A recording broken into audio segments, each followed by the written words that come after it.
ஐயப்பிரதேஷ்ல இருக்கிற மவுல் ஒரு குழந்தை பிறந்தது. அவர் தான் டாக்டர் பீம்ராவ் ராம்ஜி அம்பேத்கர். அவர் அப்ப ராம்ஜி சக்பால் பிரிட்டிஷ் ஆர்மியில வேலை செஞ்சவரு. அம்மா பீமபாய் அன்பு நிறைந்த தாய். பள்ளியிலும் தேண்டாமை அவரை தனிமைப்படுத்தியது. குடி நீரை தொட்டு பருக கூட அனுமதி இல்லை அவருக்கு.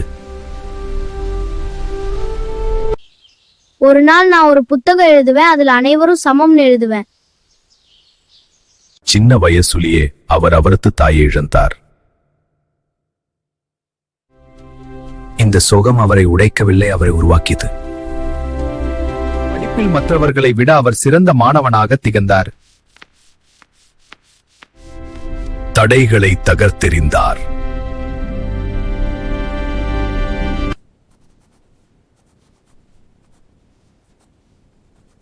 We must unite for true equality. But how? Through education and our collective strength. படிப்பு அவருக்கு பட்டம் மட்டுமில்ல, அது அவரோ ஆயுதம்.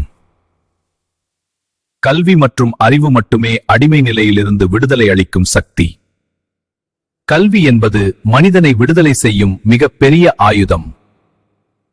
கல்வி மற்றும் அறிவு மட்டுமே அடிமை நிலையிலிருந்து விடுதலை அளிக்கும் சக்தி. நான் எழுதிய புத்தகத்தில் சட்டம் அனைவருக்கும் சமம். Please like this video and subscribe this channel. Thank you.